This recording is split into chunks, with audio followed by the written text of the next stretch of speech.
గతంలో treasury benches వైపు నుంచి ఎప్పుడు ముఖ్యమంత్రి గారు మాట్లాడాలనుకున్న స్పీకర్ గారు మైక్ ఇచ్చేవాళ్ళు. సహజంగా ముఖ్యమంత్రి గారు కాబట్టి మైక్ ఇస్తారని ఒక భావన.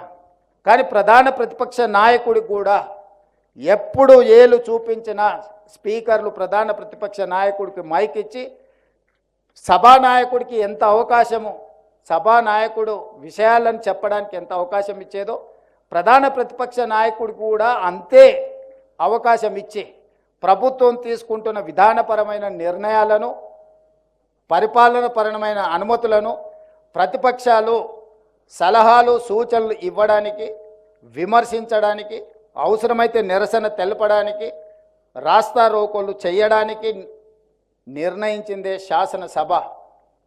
ఆ శాసనసభలో ప్రభుత్వము అంటే అధికార పార్టీలో గెలిచిన వాళ్ళే కాదు, ప్రభుత్వము అని అంటే ప్రతిపక్షము పాలకపక్షం కలిస్తేనే ప్రభుత్వం.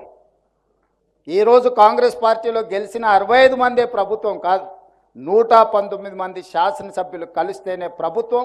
అందులో ఎవరి బాధ్యత వాళ్ళు నిర్వహించడానికి రాజ్యాంగంలో ఎవరికి వాళ్ళ పాత్రను విభజించి చూపించారు. ఈ 65 మంది విధానపరమైన నిర్ణయాలు తీసుకుంటారు మంత్రివర్గ ఆమోదంతో. అందులో లోపాలు ఉంటే ఎత్తి చూపడానికి ప్రధాన ప్రతిపక్షానికి ఉంటాయి. అదేవిధంగా విపక్షాలకు సంబంధించిన నాయకులకు కూడా ఒక ఫ్లోర్ లీడర్ ఉండడం, ఆయా పార్టీలు ఆ విధానాలలో ఉన్న లోపాలను ఎత్తి చూపడానికే మనం ఈ చట్టసభలను ఏర్పాటు చేసుకున్నాం.